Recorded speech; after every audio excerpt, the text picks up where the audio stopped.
my name is Dana Rasmussen. And my name is Kailash Raman. And we are the organizers of this awesome STEM event that we have today, the SDOHS STEM Conference. It is our pleasure to welcome you.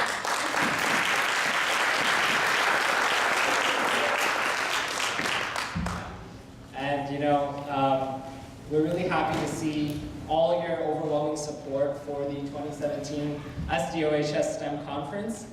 As many of you know, this is kind of the first ever event of this sort that we're doing at O'Connor High School, and so we're so thankful for all of your support. So to get us started off, I have a small question for you guys. How many of you are science geeks? Okay, I see some hands, but I should see more. How many of you are science geeks? Come on, put it up there, embrace it, be proud. Okay, perfect. And now, all of you are science geeks, otherwise you wouldn't be here today. There's some science geek within you, and today is our day to celebrate and embrace that inner science geek which lies within all of us. And so when Dana and I first started this conference, we had several different goals in mind. We wanted to bring innovators from the field to our school. We wanted to promote future STEM careers and connect students with STEM opportunities. Yet ultimately, the purpose of today is to inspire a culture of STEM. A STEM culture is one that is engaged in the forefront of innovation.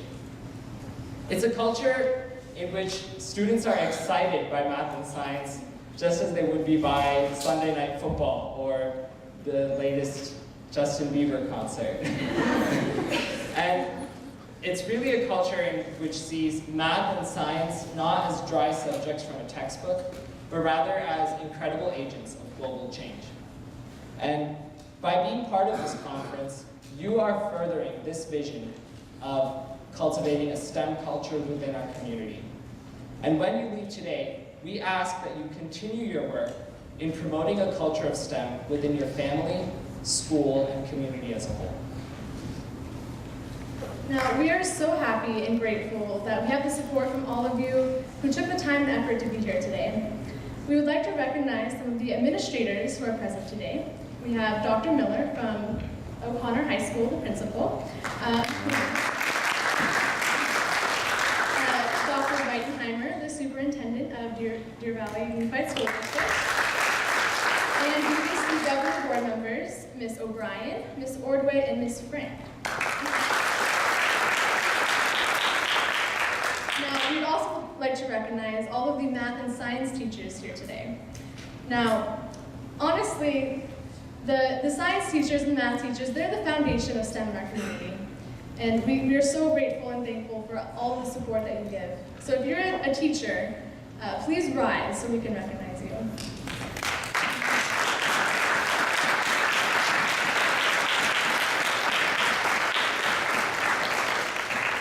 And last, but certainly not least, we want to thank all of you students here today.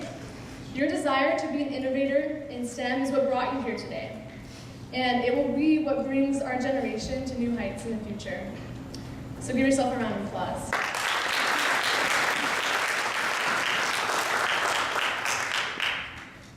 Okay, so without further ado, we would like to invite Dr. Lynn Miller, principal of O'Connor High School, to say a few words.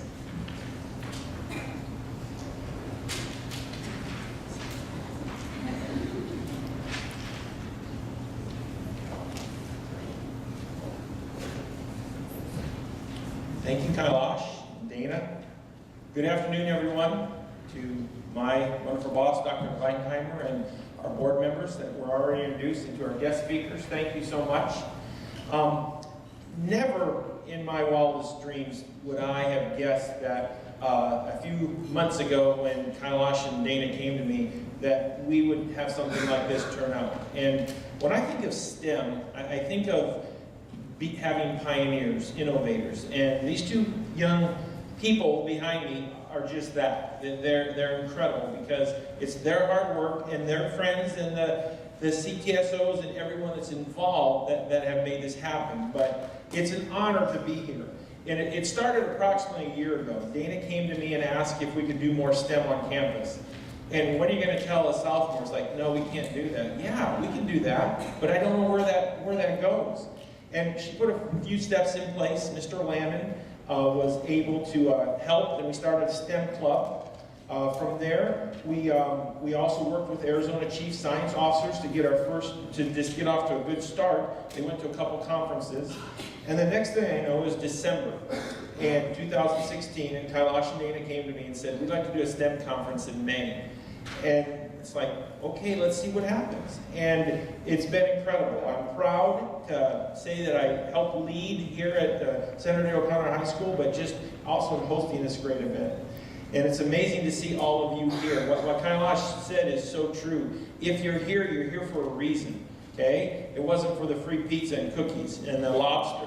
You guys didn't get the lobster? I'm sorry, okay?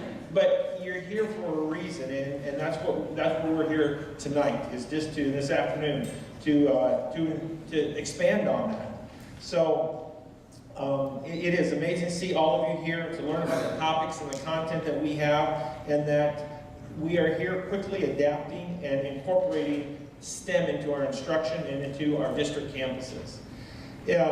If you're here, you're going to hear from experts tonight in the field on how we can take that information and grow into a larger legacy here in the Deer Valley Unified School District and also here at O'Connor High School. You're going to hear topics and ideas of what the future holds in virtual reality, to how cancer-linked genes are affecting research, to innovations in aerospace engineering, and how we can improve our options with clean energy. All these experts have forgotten more than I will ever know about the topics they're going to share with you tonight, because they're experts in that. I want to thank again Kailash and Dana for all their hard work, our district office and our board members for their support, Mr. Lannon and all my staff for making this possible. I just ask that you enjoy this afternoon as you get a little STEMmy here at O'Connor High School and learn about some opportunities that are in front of us. So I leave you with this. Be the innovators and the early adopters for your campus. Allow STEM to flow throughout your curriculum as we forge ahead and be the pioneers of science, technology, and engineering, and math for the future generations to come. Thank you very much, guys.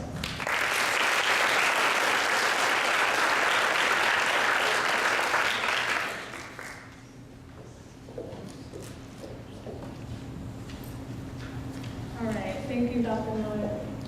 Truly an inspiring principal to have. So today we'll be hearing from 4 STEM leaders within our community who are working in cutting-edge sci-tech fields. At this time, it is our pleasure to invite Mr. Raman Khurana, the CEO of Perfop Technologies. So Perfop Technologies is a multinational education technology company that is headquartered in Goodyear, Arizona, and branch offices in India and Europe. With more than 20 years of experience in technology and executive management, Raman Khurana guides the company in developing software to further introduce disruptive technologies of the 21st century. Under his leadership, Perfop is on the path to become an industry frontrunner in developing education and training applications using virtual reality, augmented reality, and other immersive technologies. So please, welcome Mr. Khurana.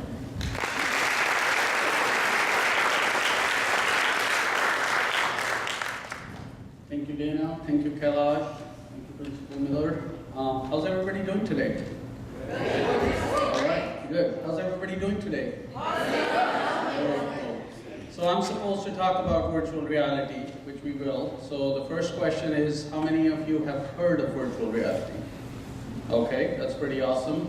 How many of you have experienced virtual reality? Okay, amazing. And how many of you know what it is? Yeah, that's where we have a little bit of a need here. So, let's talk about what reality is, and then let's not talk about what reality is, because it's a very big topic, and it also has some philosophical implications. But if we just, in a very general scientific term, till today, you know, when we are watching movies and stuff, and we have a two-dimensional cinema or a TV or a screen, what you get to see is the point of view of the camera. So whatever the camera is wanting to show you is what you get to see. And if the camera wants to show you something different, then the camera has to pan. You still look at the front and at the screen. So, but when we live in a three-dimensional world, then, we basically can move our heads and look at the 360 point of view. Everybody with me so far? Right? Now we see three-dimensional movies, but that's also, here's your camera screen, here's your movie theater, and you just extract the movie into 3 dimensions. But when we look 360, we see depth, we see the third dimension in all directions. So 360 3-dimension is the space that we find ourselves in. Okay, so we've defined our reality in a certain way. But what makes this space real is we have 5 senses, at least on the physical terms, and we can see, we can hear, we can smell, we can touch, and we can taste. So when you pick something up and you can touch the texture and you feel the weight of it, then you know, at least from what we're told, that's a real object. In virtual reality, as of today, we can help you with 2 of those senses. Okay, so you put your goggles on and you pretty much get transported into a completely different space. So it doesn't matter which way you move your head, you're going to see the experience and the space that the virtual reality experience wants to show you. You can also put your earphones and you will hear the audio with the virtual reality experience. Okay? So you have been transported into a different space, except you really haven't moved. You're physically in this room, and hence the word virtual. We good so far? Okay? So, with virtual reality, like I said, we may get to experience things that we may not ever be able to experience in real life. We can go into space, we can go underwater. And so it is all about the experience, and the experience is very realistic because I have depth in 360. Okay, so we're fooling the brain in a certain way. We now have controllers. There's wearables that are supposed to be coming out that you can wear gloves and things like that. So if we interact with virtual objects, we can assign properties where you may feel a texture and you may feel a weight, because that's what the gloves are sending to your nerves and the nerves are sending to your brain. And of course there's a goal that in the future we may be able to have all 5 senses fooled, or that's what they experience, so the virtual and the real world almost become interchangeable, and the distance between the 2 worlds goes down. So that's where it's heading, is we have the virtual and the real world and cybernetics and augmented reality, where it's hard to now tell what's real and what's not real, because it appears very real, okay? And the technologies that allow us to interact with computers in 3 dimensions, the technologies that allow us to interact with computers more naturally, are under a broad term called immersive technologies, okay? And it's going to be a disruptive technology. So what is a disruptive technology? A disruptive technology is something that pretty much changes the world. It disrupts our lives. So the way I've explained that to people before, if we just go into the computing world about 30 years ago, computers were supposed to be these big machines and boxes in big rooms away from everybody else, and only certain programmers would know how to use them. And then in the mid-80s, you basically till mid-90s, you had disruptive technologies from desktop computers and personal computers, right, and laptop computers. So computing started to become personal, and that changed everything. Now everybody's supposed to have a computer. So then we move forward 10 years. You've got computers. Now the gauge is that of the internet, it's of the web, and it's of the email. So we have computers, let's connect them worldwide. And while we connect them, we form the network. We're starting to exchange information, okay? So people who know biology or understand some of this, that's kind of how your brain works. You start to make connections and you start passing information there, right? So we're in mid-90s, and but from 85 to 95, the personal computers, 95 to about 2005, you have the dot-com boom, the dot-com bust, but after that point, things kind of stabilize, and it takes about that much time. So can anybody imagine their life without the internet now? Right? It's a little hard, right? So what's next? The next decade, 2005 to about 2015, let's make it more personal. So we have the smartphones, so we have the tablets, right? Now we don't have big boxes. We now have little devices. The miniaturization of these devices starts to happen. And we go from what we call a pull methodology of information to a push methodology of information, right? So I do not log into Google anymore to check my email. Google pushes my emails down to my smartphones, okay? And of course, the smarter the phones, the dumber we become, and that's quite all right as well, right? So now that we have gotten things personal, we've gotten the work taken care of, and you want to disrupt my life, the next thing that happens is socialization. And the social media and the Facebooks and the Snapchats and the Instagrams, of course, you know, they change that. So when we talk about the second generation of the millennials, or we talk about the plurals, these are kids. Anybody born in the 2000 and beyond has never known a world without the internet. Anybody born in 2007 and beyond has never known a world without the smartphones. So our kids nowadays, especially K-12, expect technology, okay? And the rude awakening, or the realization that I got someday, is when my daughter, who's 9 years old now, came home from school, and she was so happy because she did a field trip to the public library. Okay, awesome. And the fact that you can actually go and get books for free, that was a new concept to her as well, right? But it's not just those kids. We don't go to the libraries either. You want to find something, it's much easier to do Google. And so even older generations like us, if you take our technology away, we ourselves will feel less empowered and less productive. So it's hard. It's hard to not have that technology and that information at our fingertips. And so, but also in addition to the socialization, we deal with a very narcissistic generation right now. So Snapchat, and I'm gonna look at this, and the whole world called a selfie is in the actual dictionary now. And if you don't take selfies or don't take pictures of every little thing that you eat, then the world is not fun anymore, right? So we got to do all of that. So now we're in 2015. Where do we go from here? What's the future? So there are two disruptive technologies that are coming out. One is the immersive technologies that we talked about. The second is called big data and big data mining, because the social media is creating data at a very fast pace. So being able to take data, mine that data, make intelligent reports out of that data is a very big field and a big direction that things are going in. But we're focused on immersive technology. So as a software company, we built web apps 20 years ago, we built smart apps 10 years ago, and now we want to build apps for virtual reality, augmented reality, and so on. Okay, so, but why is this cool? What's driving this? What's initially driving this is the gaming industry. Okay, so the gaming industry is one, and that's what our kids are born on PlayStation, and they lived on PlayStation, and everybody likes the game, or Nintendo. I don't mean to, you know, propone any one specific one, but you have a lot of gaming consoles and so on. But the games have become sophisticated enough that they understand that they're actually in a 360 environment. They may be in a city, they may be in any different area, in a cave or what have you. They understand that they're in a 360 environment and there's space all around them, there may be people all around them, characters nonetheless, but sure enough, it is there. But they are now gaming still in a two-dimensional screen. So they've got these keyboards and they got these controllers and they know that I gotta go this way or that way and so on. Well, what if I was in that game?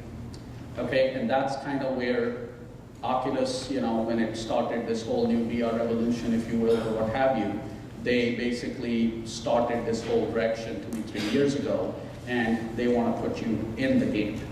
But in addition to being in the game, virtual reality being immersive. So what is immersive? You're in there. Okay, you're not as distracted.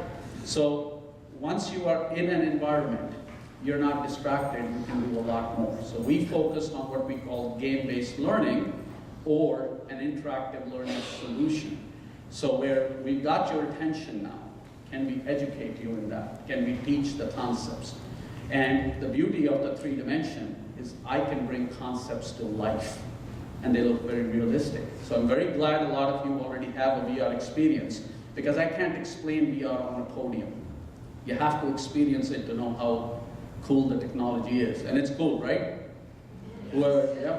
So we see how this is the future. There's augmented reality. Microsoft is coming out with HoloLens. So there's holographic reality. So all sci-fi stuff is starting to become true. But in the general immersive technology umbrella, there's a lot more. There's robotics, there's cybernetics, there's artificial intelligence, and that is a whole big ball game in itself. Computers are starting to become smarter. And let's think about it a little bit, because the first big example of artificial intelligence in the consumer world was when Apple introduced the iPhone, and they introduced this little app called Siri, right? So we use Siri, no big deal, or we use Alexa now, or whatever. These are my personal assistants. But if you think about the technology that is behind it, okay? Before this stuff came around, we have to go to Google, put in a search, it does some sort of a match, and you get 50,000 results, and you've got to go and search through it. Okay, it's giving you information, it's not very smart about it. But in Siri, you talk to Siri in a normal sentence. So there is this technology called natural language processing that Siri understands what it is you're saying, like a human being would. Then there is artificial intelligence. Siri will then use its understanding and go do your search. Okay? And so it knows, it understands, it's intelligent enough to go do the search, and then it actually brings all the results, but then it also has the intelligence to say, well, here's the top 3 that you might be very interested in. Everybody with me? You guys understand, right? Yeah. So, and again, I'm not proponing Siri, I'm just saying that's what started it, and there's Alexa, and there's Google, okay Google, and there's, everybody's trying to go into this personal digital mode, and I mean, they just want to make it easy for you to buy stuff. So, you're out of detergent, hey Alexa, I want some more detergent, and the next thing you know, the order's placed, and you have detergent at your home 2 days ago, or 2 days later, right? So, it's changing. And the younger kids, you guys, are adapting to it much quicker because you're very comfortable with it, okay? So that's where we see the future. That is where the future is. Where else is artificial intelligence? Artificial intelligence is in self-driving cars. You guys are starting to see these concepts happening. They're starting to do tests. And you know by the time it reaches the point of where it's being tested, 3 to 5 years, it's going to be the future. When Facebook bought Oculus, Zuckerberg pretty much said that the future of Facebook right now is videos, and the future 10 years from now is right now we're doing 360 videos on a 2-dimensional thing, but at the end of the day, most everything is going to be virtual reality, okay? And virtual reality streaming is also starting to come up. So how cool is it that you may have a birthday party that is happening in Minnesota, and grandma is sitting in Sun City, Arizona, and she can just put her headset on, and she may feel that she's virtually at that party. She can move her head and see what's happening in real time, okay? So whereas 2-dimension gives you a point of view of the camera, virtual reality gives you what we call the point of observation. Wherever the camera is sitting, whether it's a real camera or a virtual camera, that is your point of observation, because when you turn around, you can observe everything around you, like I'm doing right now. I can see the panelists, I can see my audience, right? And obviously I can see great people behind me as well. So that's where we are. That's where we're headed, okay? And that's Perfop's goal. As a software company, we want to stay cutting edge and develop software for that. Now here's the interesting part. Any content that's 2-dimensional actually cannot be translated to 3-dimensional. So when the web came around, and by the time the web became commercialized, every company was looking for people who could design websites, and then they could design web application and so on. And then when the smartphones came in, now you have to develop smartphone apps and what have you, okay? So now you're going to get into the point that slowly virtual reality or augmented reality, and nobody knows what the future is, it's probably going to be something called mixed reality, okay? So, but when it starts to hit and when it becomes commercial, you're going to have companies who are going to be clamoring for talent, who's going to develop content for it. Everybody with me so far, right? Definitely. Okay, where are we going to find the talent? You guys. You better believe it, right here, right? So, you know, most companies go to colleges. ASU is a great college, and then they look for college grads. But the sad part is we do not have very good statistics in people actually pursuing technology careers because they're perceived as difficult. And they're difficult, so that's why you make more money in it. The difficult the task, the more money that you can make. But it was our contention that actually middle schoolers and high schoolers may actually be pretty good at developing this content because, again, you guys have been brought up gaming and you understand the 360. And this is the biggest challenge in development.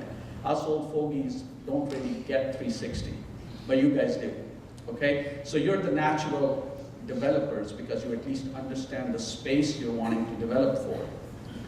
But what you need are the skills. So to help with that, we created a nonprofit. It's called the Immersive Teaching STEAM Academy. We want to do project-based learning, skill building, and we're teaching kids.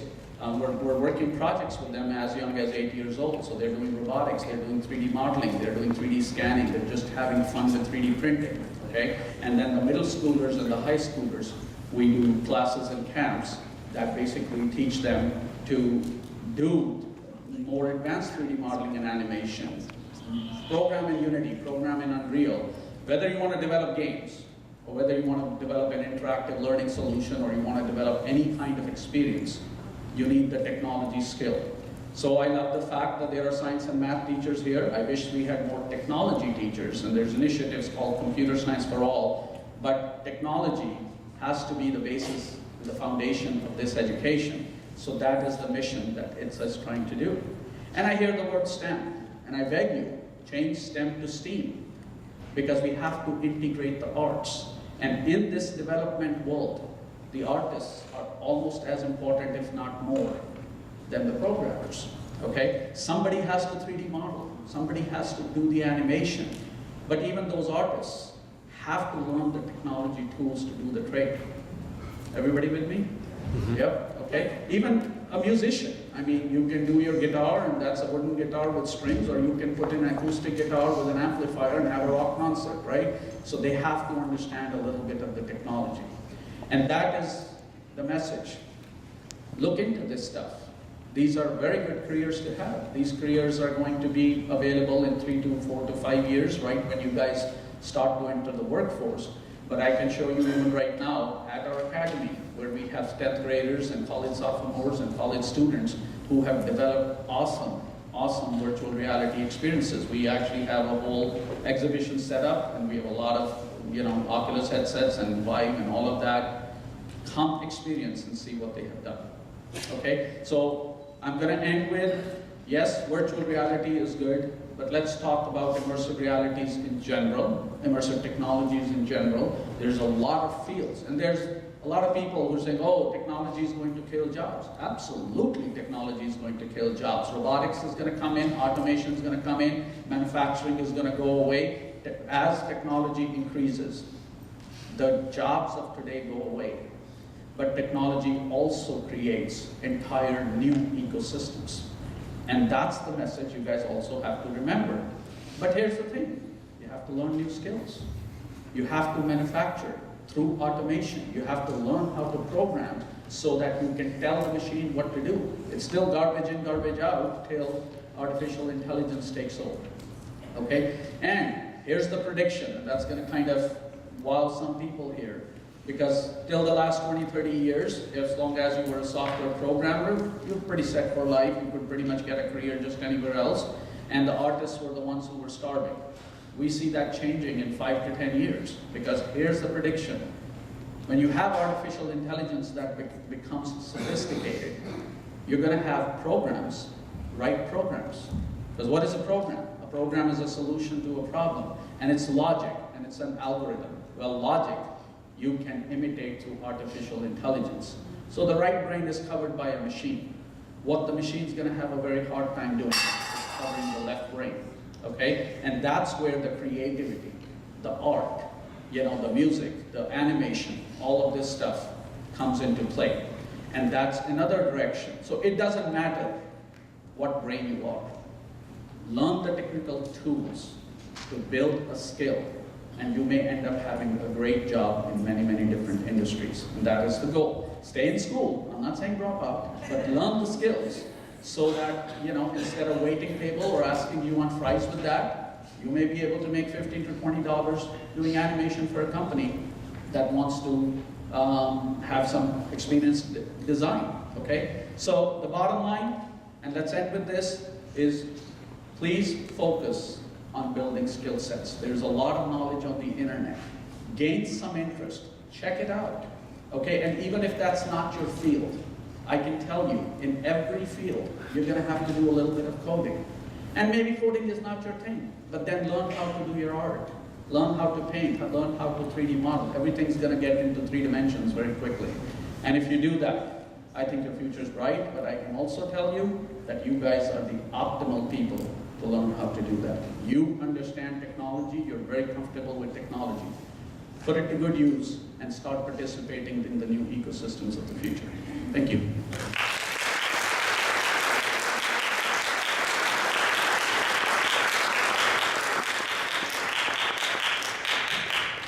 Thank you so much, Mr. Khurana, for such an eye-opening talk on virtual reality. I think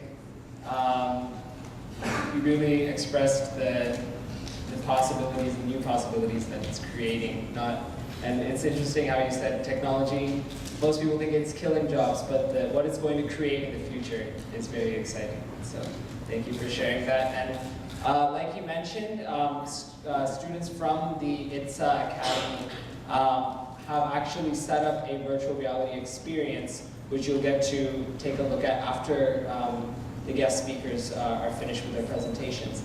And it is really mind-blowing, and I encourage all of you to go check it out. And the thing is, it's done by students. And so, you know, we are the ones who can acquire those skills and go out and do it. And so I encourage you to talk to those students and get a taste of virtual reality.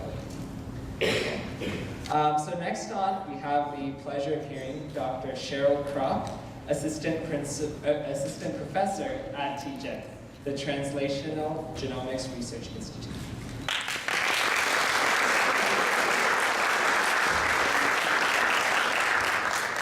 Dr. Kropp, PharmD PhD, accepted a joint faculty position of TGen and the University of Arizona College of Pharmacy in January of 2015.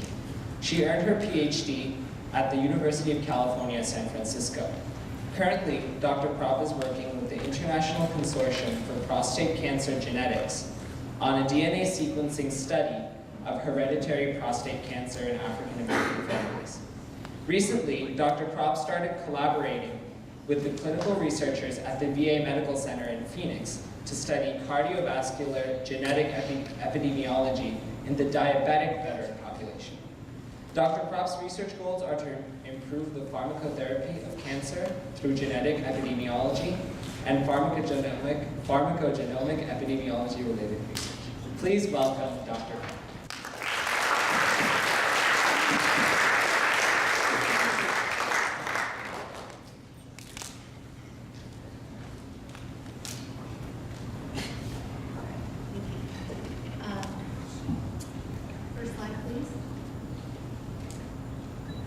So the way I'd like to start my presentation today is to give you some background about my experiences from grade school on up to where I am now. And hopefully by the end of my discussion today, it will inspire you all to just move forward as you graduate from high school and pursue your education outside of high school to make the most of your careers. Next slide.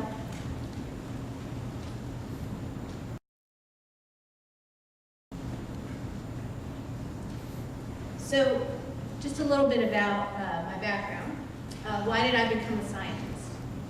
Well, it was first inspired through my early education. I had a lot of experiences in grade school and middle school, such as those science experiments. I don't know if you remember, but when I was in school, we had like the 5 senses, experimented with earth science, things like that. And in all those classes, those are my favorite classes. And so I really was inspired very, very early on. And high school, that continued. And then I thought that good way to let you guys know about how my journey was affected is to let you know that courses in math, biology, chemistry, all those things solidified my interest in pursuing a math and science related major in college. Next slide. So when I went to college, and I've been to many colleges, but I started off at University of Iowa. I'm originally from Iowa, so I didn't really venture out until after I got my BS degree, but I actually decided to pursue a degree in pharmacy. And mainly that came from just really having an interest in how medicines cure diseases. And back then, we didn't know anything about how the genome could be involved in producing better medicines. Okay, because you might be familiar with the term called precision medicine. I'm going to talk a little bit more about that later on. But back then, it was mainly focused in a subject called pharmacology, where we had some idea about receptors and things in the body, and we could devise and construct natural products or chemicals that can react to certain receptors to treat disease. So I was very interested in that. Family members needing medications as I was growing up and such. So I decided to pursue pharmacy. Then I went on to the University of Kentucky to get my doctorate in pharmacy. Next slide. Following that, I wasn't finished. I wanted to continue in math and science, so I went on to do a residency program, which gave me a lot of clinical exposure to different diseases and such, not just medications, but the diseases such as diabetes, hypertension, cancer.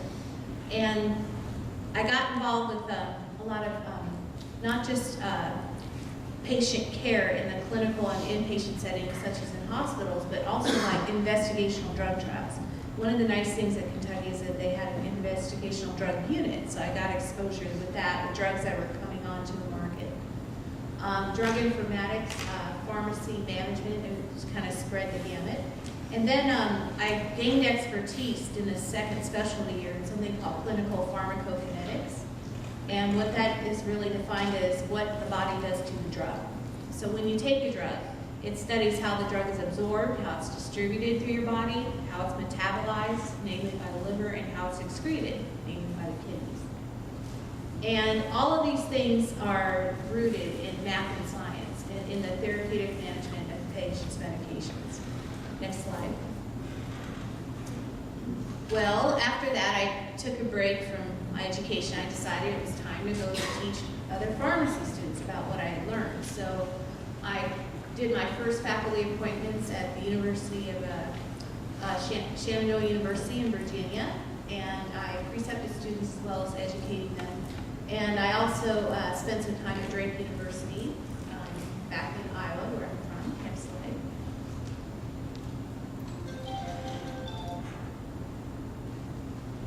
But around that time, we started hearing more things about the human genome. Genetics was not just genetics anymore. It was actually mapping the human genome. And the government, the United States federal government, was in a race with a private company to actually map the human genome. So then we started the theories of how knowing more about the human genome, about diseases that people have, and how we can actually design smarter drugs that are geared towards genetic variation that we all share or not share. And so that led to a subject, kind of cutting edge science called pharmacogenomics. And when I was getting my education, I heard a lot about it. I couldn't get enough of it. I would go to continuing education programs for pharmacists and just was really enthralled and excited about the possibilities. So I went back to school. And I went to get my PhD at the University of California, San Francisco. Next slide. After I got my PhD in pharmacogenomics, I got really interested in the fact that it's not just how we personally, how our genetics personally impacts how we handle drugs. For example, in the pharmacokinetics, how each person handles a drug once they take it.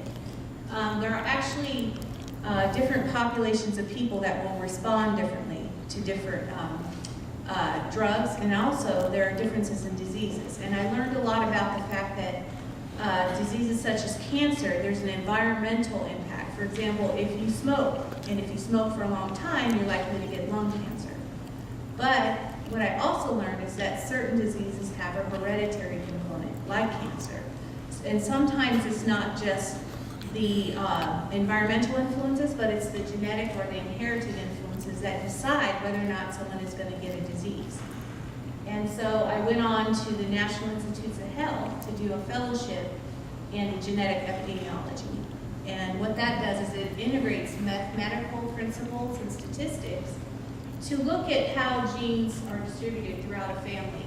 And it uses a set of parameters such as mapping of chromosomes and certain markers of genetic variations in those chromosomes. Some of the older ones are microsatellites, but in the span of maybe less than 20 years, we've moved from microsatellites to something called single nucleotide polymorphisms, to now we're at sequencing. We can actually do a complete read through somebody's genome, either at the exome level or the whole genome level.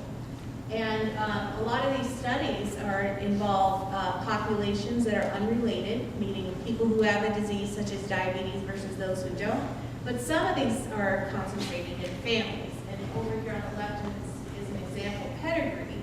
And a pedigree is sort of like a family tree that lets you know, let's say the females are circles and the males are squares, and it lets you know throughout the generations which one of these individuals has a particular trait that you're trying to study. And in this case, we have 2 males across the family tree who have the affected trait that we're studying, and those are colored in either in black or some other color. Next slide, please. So after I left the National Institutes of Health, that took me to where I am today, which is in Arizona. And I took a faculty position with a joint appointment at the University of Arizona College of Pharmacy. And I currently have that joint appointment with TGen. And TGen, which stands for Translational Genomics Research Institute, was established in 2002. And it actually is a real gem of biotechnology and science that exists here in the Phoenix area. And it's a private, not-for-profit research institute which performs genomic research on complex diseases and disorders, including cancer, neurological diseases, and infectious disease. And TGen's overall mission is to make and translate discoveries into diagnostic therapies and treatments tailored to the unique needs of individual patients. Next slide, please. So I mentioned the Human Genome Project earlier. The Human Genome Project got started in 1993, and it was the mapping of the first human genome was finished in 2003. So this schematic is letting you know, like at NIH, there used to be several rooms of different computers all over that were actually working on mapping the genome. And with time, that developed to a smaller room, but completely filled with computers by the time the first maps came out. Next slide, please. And the mapping of the human genome enabled TGen to be established, because it then, once we had a working draft and a complete mapping of the human genome, it allowed us to then go in and dig in and see what were the genetic causes and genetic predispositions for diseases that people either inherit or acquire throughout their lives. Just to review, you probably know this from your science classes, is that the human genome is 3 billion letters. It's a lot of data there. What we found, interestingly enough, is that even though there are billions of A's, C's, T's, and G's, that translates to only about 25,000 human genes. Much fewer genes than we originally anticipated when the human genome was first mapped. And all of that is packaged into 46 chromosomes. It's a diploid. You get a set of 23 from father and 23 from mother. Now, DNA, which is deoxyribonucleic acid, are the building blocks of DNA for A, C, T's, and G's. And through transcription, messenger RNA is made, which is translated into a protein. Now, when you have mutations, they're usually going to result in proteins, particularly in the coding region of your genome,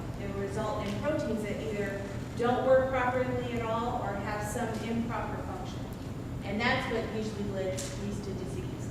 Now, it's important to remember that some mutations are inherited and some are acquired. Your inherited mutations are what we call our germline mutations. And those are alterations in our DNA that are inherited from our mother and our father, who were born with them. Sometimes you hear about diseases such as cystic fibrosis. Okay, that's what we would consider a hereditary disease. Either mom or dad carry the defective copy of a transporter, actually, that affects sodium and chloride channels, which results in a disease like CF that results in children not having the quality of life that you would expect. And then some are acquired, and cancer typically falls in this category. Well, alterations in DNA are developed through a person's life, and some of those ways are through the habits and our exposures. For example, a lot of exposure to the sun, which is rarely an issue here in Arizona, can result in skin cancers, or smoking can result in lung cancers. Next slide. What I want you to understand is that genetic and genomic variation, there are many, many different kinds. I mentioned substitutions, which are single nucleotide polymorphisms. I don't have time here to really go into that in depth, but just understand that there's a normal read for the genetic code, which is considered the most common template, but you can have single base changes. For example, an A is exchanged for a G or a C or a T.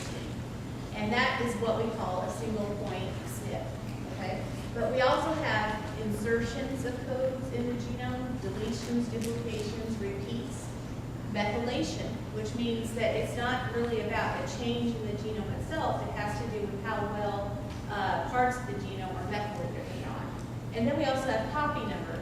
You can have this a reference copy or a normal copy of the gene, but maybe you have multiple copies. And this has implications for disease, or even how that drug might behave in a person. How having those copies results in a drug disposition change. And there's this interchange between the genetic variation and gene expression levels. That's a reflection of how that protein will be made or not made. Next slide. Now, part of TGen, the work that TGen does is highly dependent on high performance computing. And what I want you to understand is that TGen's computing clusters handle 91, and that looks like trillion, 369 trillion calculations per second, okay? This is high-powered computing that is essential and necessary to handle the abundance of sequencing data and genotyping data that comes through, that TGen uses to help guide them on the proper diagnosis and treatment of diseases. Now, researchers at TGen can normally get these answers to their genomic questions in hours instead of days. And this has really changed a lot. 10 years ago, it would take several days to get an answer. Now we can get it in hours for a particular individual. And I want you to understand that TGen's high performance computing storage is large enough to store approximately 53 years of high dimensional video, or high dimensional HD video. So it's really highly powered. Next slide. Next generation sequencing has changed a lot. I want you to understand in 2001, the Genomic Sequencing Center, this is at the genomic part of the Human Genome Project at NIH. Look at all those computers there, all those machines running 24/7 to even get just 1,000 nucleotides per second of output. In 2017, we're down to a desktop. We can now sequence someone's genome on a desktop. And that's not just genotyping, that's sequencing, that's complete read through exome. Next slide. Now, I just want to conclude with telling you a few things about personalized medicine. It's important that we actually pay attention to this. And that's because 2 million Americans are hospitalized each year for adverse drug events. And what that means is that there's a drug interaction or a bad side effect that lands somebody in a hospital. And that's usually because even though we made an educated guess on what kind of drug that person should be on to treat their disease, we made the wrong decision. Because we didn't have enough of a feel for what their personal profile would be to STEM now hopes to address these issues by using genomic and molecular data to identify genetic factors which influence drug response and design drugs to target specific molecular structures. And it also allows for testing for inherited mutations. And one example that you may or may not be aware of is the BRCA1 and BRCA2 mutations, that now there's a test that an individual, particularly a woman, can take this test to see what her predisposition is now for breast cancer and ovarian cancer. And then she can make intelligent choices or informed choices about how she's going to handle that and how she might want to preemptively take care of that before she were actually going to get the cancer. Next slide. So in traditional medicine, we have a population for which we want to treat a disease. It used to be one drug for one population. But what would end up happening is that some of the people in the population would have an ill side effect, some of them would have the expected benefit, but then there were people who had no benefit at all. Next slide. Now with precision medicine, we can take that same group of people, study those people, look at their variation within their genome, and ahead of time, before looking at how they're going to respond, we can make smarter and more intelligent decisions on which groups get what medication. And it's not a one-size-fits-all anymore. One group might get medication A, while part of group medication B, and another group medication C. And as a result, we decrease the likelihood of side effects and maximize the efficacy of the drugs that we choose to treat disease. Next slide.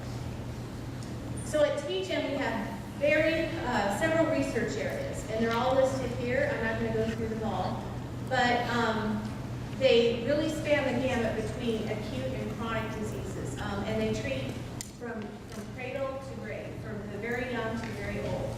And one of the cancers I'm going to highlight in my conclusion is prostate cancer. Next slide. So now I'm going to just give you a few comments about one of the products I'm working on at TGen. And it's we're looking at cancer genes from whole exome sequences in African American men with prostate cancer in these families. Next slide. So you may or may not know this, but the most common prostate cancer is the most common cancer among men in industrialized nations, and that includes the United States. And it's second only to lung cancer in cancer-related deaths in men. It's a complex disease, meaning that there's a mixture of what you inherit and your environment that determine whether or not you're going to end up with prostate cancer. But one thing's for sure is that when you look at cancers, not very many of them, we can't pinpoint an inherited trait in families for a lot of cancers, but for prostate cancer, it's 40% heritable, meaning that if you have prostate cancer in your family, the chances of a man developing prostate cancer who has prostate cancer in his family is more likely than it would be for other cancers. And there are other risk factors including age, family history, ethnic origin, and dietary things and environment. Next slide. So what I want you to understand is that for certain populations there's a predisposition for prostate cancer, but that there's a disproportionate share of prostate cancer burden in African American men. When you look across all of these different demographics, I hope that you can appreciate that individuals who are of African American descent, particularly in the United States, have the biggest propensity of morbidity and mortality associated with prostate cancer. So it's a common disease, but it also has a significant health disparity, meaning no matter how we treat individuals equally, regardless of their ethnicity, African American men don't fare as well as other groups. Next slide. So there are two analysis methods that we can use when we're studying cancers in different, or even other diseases that are inherited in different groups. We can use something called linkage, which is actually looking at how that trait is segregated or how it is carried on through a family. Or we can use association studies where we actually look at people who are unrelated and we look at groups who have the disease versus those who don't and look for commonalities and differences in the genome to sort of zero in on what might be the cause of the disease. Next slide. I want you to understand that just because you have a particular inherited mutation or an inherited trait, it does not necessarily mean that you're going to develop the disease, okay? And how likely you are to develop that disease based on your inheritance of a particular mutation is called penetrance. The higher the penetrance, the more likely you are to get that disease if you in fact have inherited that trait, okay? And then that's based on so that's what's on the y-axis, and frequency is on the x-axis, which also is how common that genetic mutation is in a population. And what I want you to understand is that for linkage and family studies, it's very good at looking at mutations that are highly penetrant, meaning that if you carry that mutation, you're going to get the disease. But it's mainly focused on things that are rare, usually meaning that in different families, even though they have the same disease, it's usually the different mutation that's carrying on in the family, one family versus another. And then something called genome-wide association studies is more powerful for things that are more common in the population, mutations that are more common, but it's not very penetrant, meaning that you could have it, but just as many people who have the inherited trait may not actually develop the disease in the end. Next slide. Okay, so briefly, the African American hereditary prostate cancer was led by pioneers who led a lot of the charge here at the NIH, and some of them are still researchers here, right here in Phoenix, namely Dr. Trent, who is actually a founder of TGen. And what they did in this study is they recruited from 7 different clinical sites across the United States, and they gathered 77 African American families. Now, these families had early onset prostate cancer. They usually contracted prostate cancer before the age of 60. And there were at least 4 affected members, meaning there are at least 4 men with prostate cancer in the family. So even without knowing a lot about the disease and where the genes are, it sort of suggests to you that anybody in this family, if there is a genetic reason for prostate cancer, it should be found across these families because it's so highly prevalent for the disease. So we use linkage to look for interesting locus or loci or points in the genome that may be causing the disease across these families. Next slide. This is just an example pedigree. These are usually big pedigrees, and in this example, I hope you can appreciate that there's the squares, once again, are male, and the circles are female. And there are many males in this family who actually have prostate cancer with that. So that's a very common example of a family that you would see in this cohort set. Next slide. Now, when we looked across the genome, we look at different points in the genome from like chromosome 1 to chromosome 23, which is the sex chromosome. And we look at different stages or maps, or you can think of them as different addresses across the genome to see where the peaks were. Where is it that the families with the people who had the prostate cancer compared to family members who didn't, where those differences lie? And what we found is that in chromosome 5q, we found 2 genes that were of significant interest, HMMR and UIMC1. And the interesting thing about these 2 genes is that they're connected with what we call homologous repair.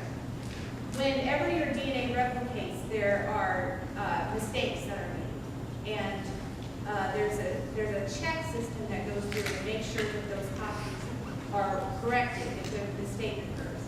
These 2, mutations in these 2 genes doesn't allow for homologous recombination repair and sets up the patient for developing a prostate cancer. It's much like the BRCA1, BRCA2 sort of homologous DNA repair damage that occurs in breast cancer. Next slide. So what we've done further at TGen with these families is that what we want to do is we actually want to perform whole genome sequencing or whole exome sequencing. And we combine the African American cohort along with families from across the world actually to try to find out the genetic predisposition for familial prostate cancer. And at TGen, we ourselves are focusing in on these African American studies to look across the mutations mutations in cancer genes to see what might be driving hereditary cancers that are specific to the African American cohort that might explain some of the morbidity and mortality discrepancies that exist versus other populations. Like the next slide. And these are the genes that are candidates for what we're trying to study. Next slide. And so that's the end of my talk. So what we're actually working on right now is looking at, in those set of genes, if there are any particular signals that are enriched for these families. And we're also going to do whole exome sequencing of this complete cohort to see if they're, to sort of zero in on what might be causing prostate cancer to occur more and more death associated with this particular cohort. And I hope that all that gave you some sense of my background and what we work on.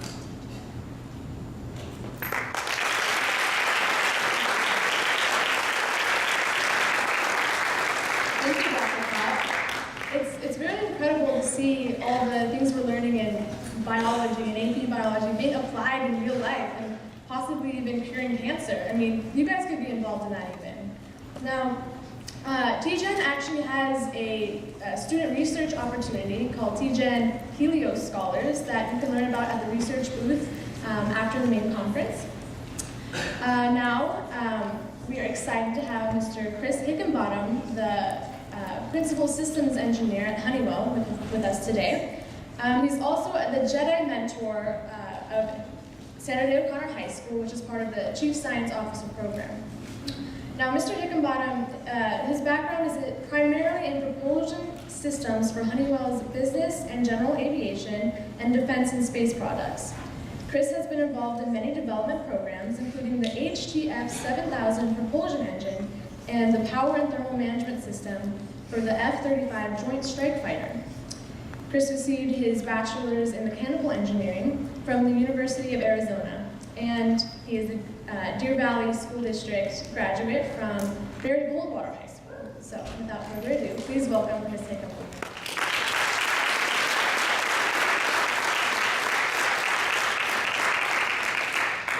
Good afternoon. So I'm just going to kind of talk to you about what it's like to be an engineer at Honeywell, give you an idea of some of the things that we're doing here in the Valley at Honeywell, and some of the new innovative technologies that are being developed. Next slide. So most folks are familiar with the thermostat business at Honeywell, the little round things that you see on the wall, but Honeywell does a lot more than that. We have 4 primary divisions. The one that I'm involved in is our aerospace division, which is headquartered here in Phoenix. We also have an automation and control solutions, which has to do with building controls, smart buildings and such. I think the thermostat there is an example of the newer technology where you can talk to it and you can get it to set certain functions, so it's a smart thermostat. We also have a performance materials and technologies division, which does things like bulletproof vests and different materials like that. And then we have a transportation systems division, which does turbochargers and a lot of technologies that are kind of related to some of our aerospace capabilities. Okay, so I'm going to tell you about our aerospace in particular. We are involved in the air transport, the business and aviation, as well as defense and space. So we kind of pretty much cover all the different areas of aerospace. You can see some of the large aircraft that we are involved in here, everything from the really big Airbuses to the Boeings and the freighters, and then down to some of the smaller regional aircraft as well. Next slide. This is the area that I'm more involved in, is our business and general aviation. So we build propulsion engines for business jets. We also build avionics and mechanical systems for a lot of these aircraft. These are aircraft that are flown by corporations, wealthy individuals, as well as some of the smaller aircraft are flown in areas that don't have the infrastructure that a lot of the bigger cities have as well. Okay, so this kind of shows the breadth of our defense and space area. A lot of folks are interested in the Orion space network, so we're involved with Lockheed Martin in developing the avionics for the new Orion capsule that's going to go to the moon and beyond. We have content on every manned mission that has left the planet so far. We also have military platforms. We build the engines for Army helicopters. We build engines for tanks. You pretty much see Honeywell is involved. They're a major player in aerospace, and a lot of this activity is happening right here in the valley. Next slide. And this is just kind of a summary. So those are the platforms we're on. This is an example of some of the technology we're involved in. I mentioned propulsion systems, APUs, mechanical systems, electronics, avionics, pretty much all areas of the aircraft. Okay, so that just kind of tells you what Honeywell is about. I wanted to give you a sense of some of the things that we're doing that are newer in technology, because a lot of that stuff has been around for a long time, but there's a lot of new capabilities that are being innovated, and there are opportunities for this group to kind of lead the charge in. So this picture here is just showing some of the 3D printing capabilities that are evolving. The one on the left is an actual 3D printer that we have down at our facility at Sky Harbor, and it will print metal parts that are now being used in engines and for structures. So the idea of being able to do that and carry that forward into manufacturing and space exploration in different areas is a very big part of what the revolution in manufacturing is taking place right now. Next slide. Okay, so can anybody tell me what's unique about this picture here? The engines are covered, okay? So normally when you see an airplane like this that's out taxiing around on the airfield, those engines, those main engines, are turned on, and that's what's providing the propulsion to move it around. Well, it turns out that that takes a lot of fuel, and it creates a lot of emissions just to taxi around the airport when you're not really needing a lot of power. And those engines are optimized to work at much higher power ratings, so they're very inefficient on the ground. So one of the things that Honeywell is working on, next step, we're actually building a system called EGTS, which puts a motor on the nose wheel of the airplane. So then instead of having to burn the fuel for the main engines, all you have to do is use the auxiliary power unit in the back of the airplane, and it'll provide power to this motor on the front wheels, and the pilots can just taxi around without having to start up the main engines until they get to near the takeoff point, and then they can fire up the main engines and go. Next slide. So this is an example of new technology that Honeywell is involved in. This is the XV-24A Lightning Strike VTOL aircraft. VTOL stands for vertical takeoff and landing. So a helicopter is an example of a VTOL aircraft. Whenever I look at these pictures, it always reminds me of the movie Avatar, where you have these really, really exotic aircraft that have vectoring thrust, and they don't look like a traditional aircraft. They have this compound propulsion. If you look at the wings and the front end of this, it's got individual electric fans that power this thing. So this is an actual aircraft that has been built and flies. When it wants to take off, it directs the fans down to the ground, and it can lift straight up. And then, like the V-22 Osprey, it can then transition and carry forward. But this is an unmanned vehicle, and it's completely driven off of electric motors. There's no gas turbines on this.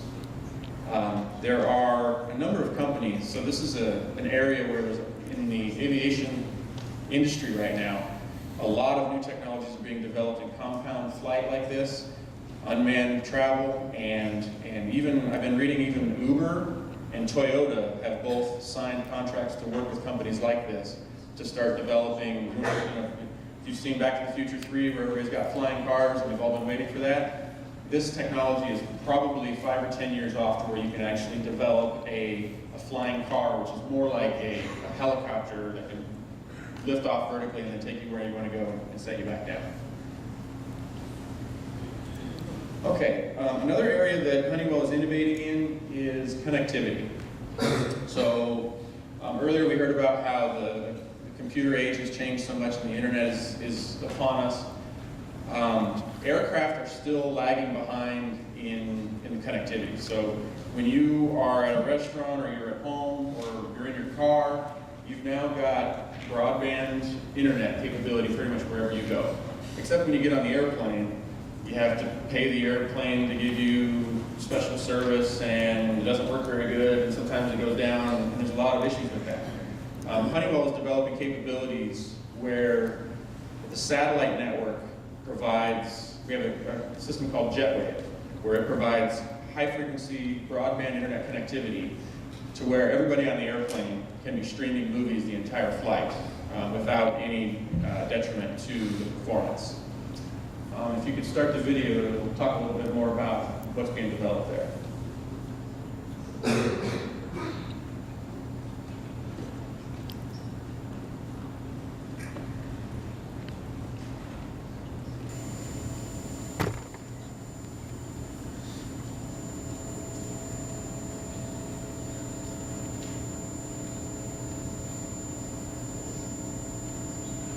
Is there audio?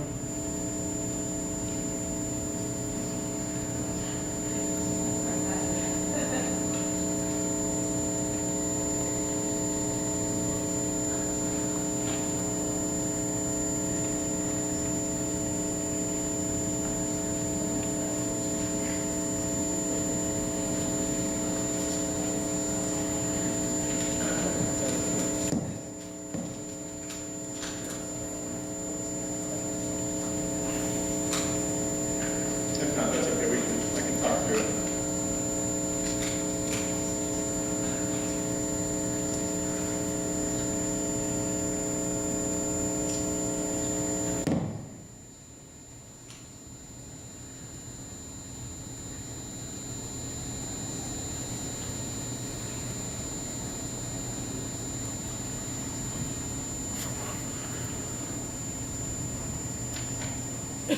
So it's really just kind of illustrating what I was talking about with the broadband availability of the internet downlink from the satellites.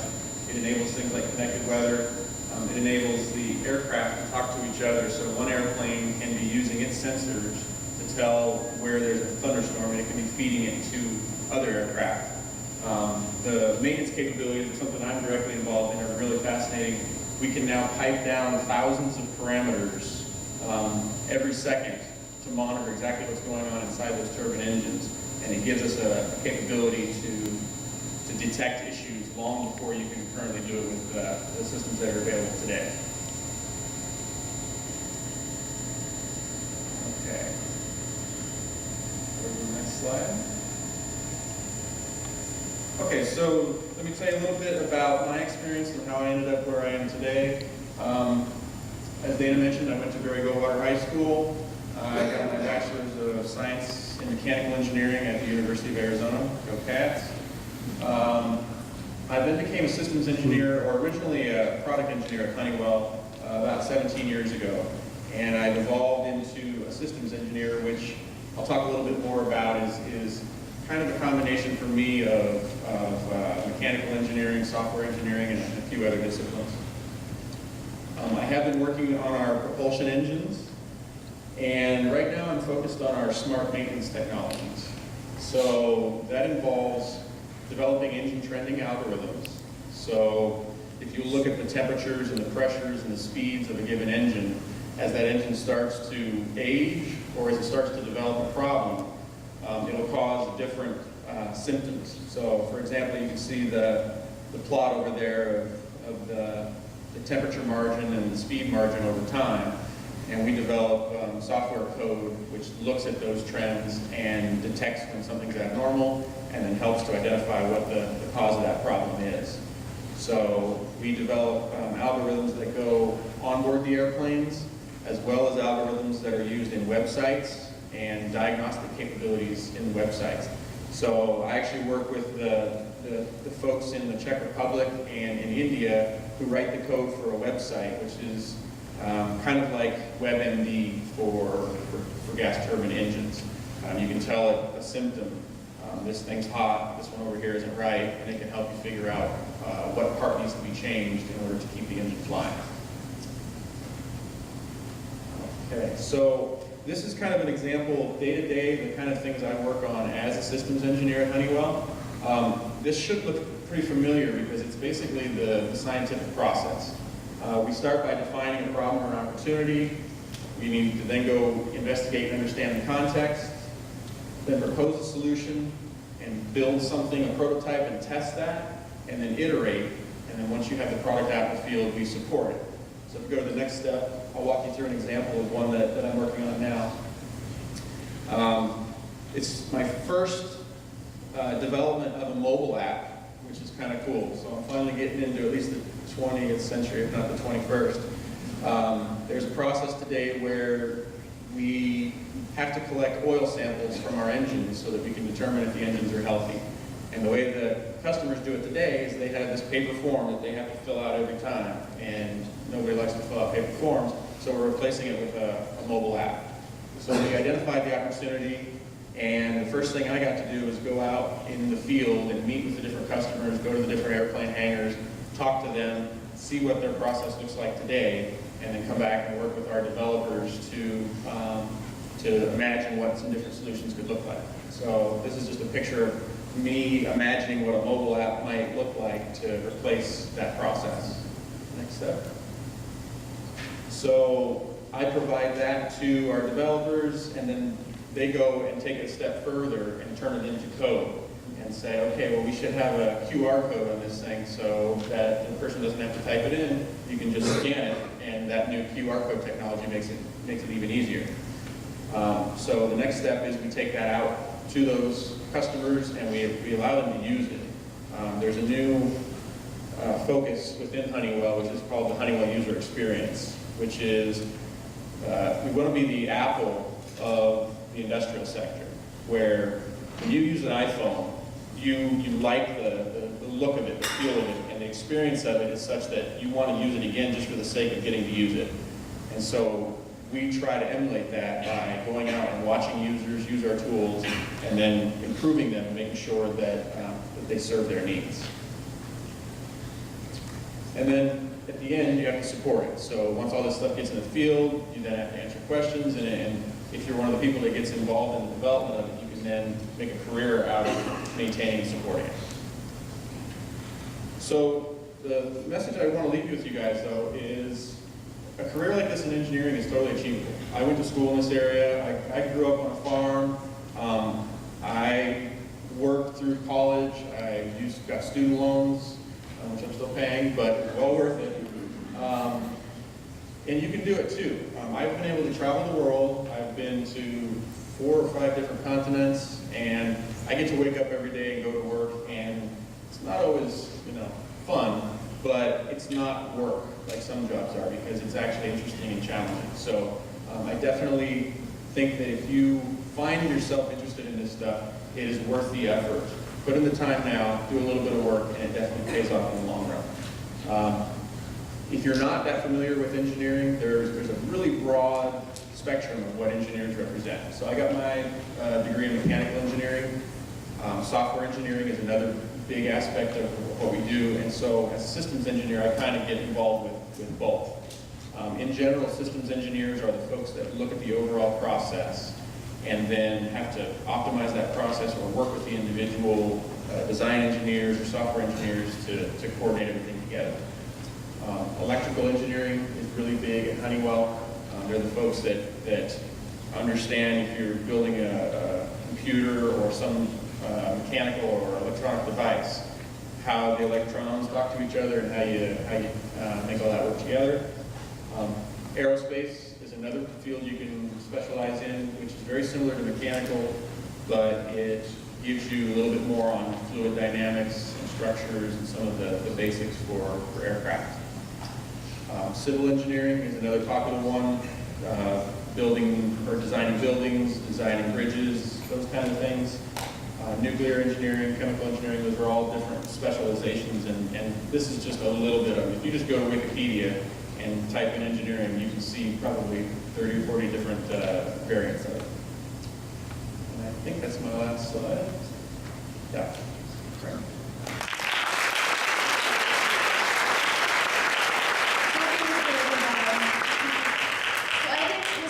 Is a great example of the quote, "If you love what you're doing, you never work a day in your life."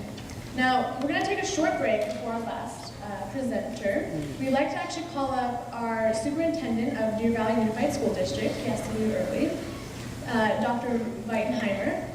Now, I'd really like to thank Dr. Weitenheimer, I know Kailash would as well. When we mentioned this STEM conference, he jumped on the opportunity and has supported us through the entire endeavor, and in fact, he will be actually retiring this June, and so it's kind of a sad but joyful moment. So, without further ado, Dr. B.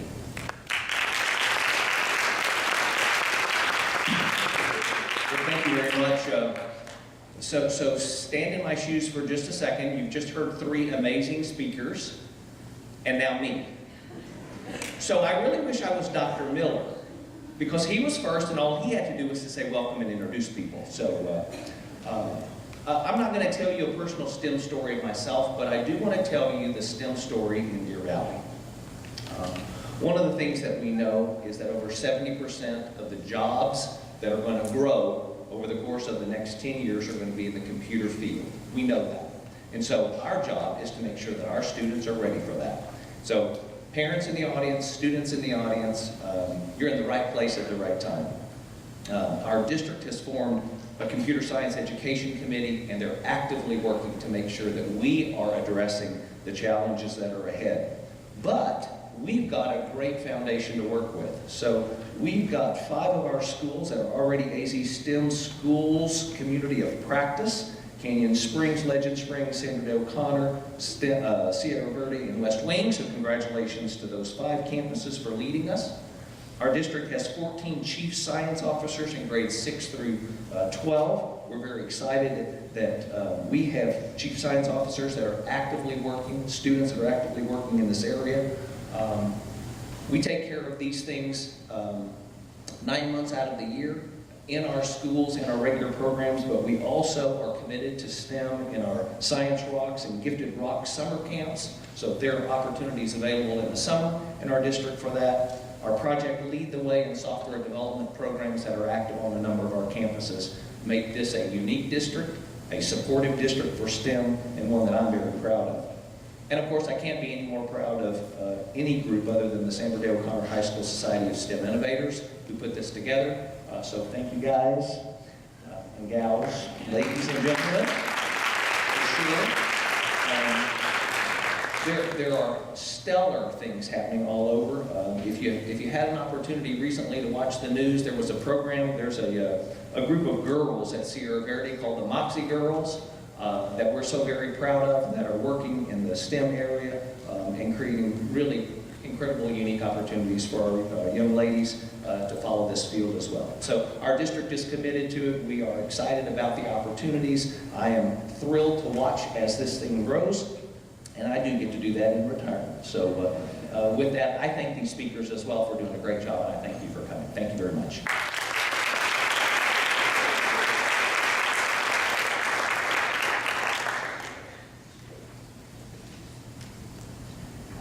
Thank you so much, Dr. B, for your, sharing your words, and we will be sad to see you leave, but we are thankful for all you've done over the past 5 years serving this community.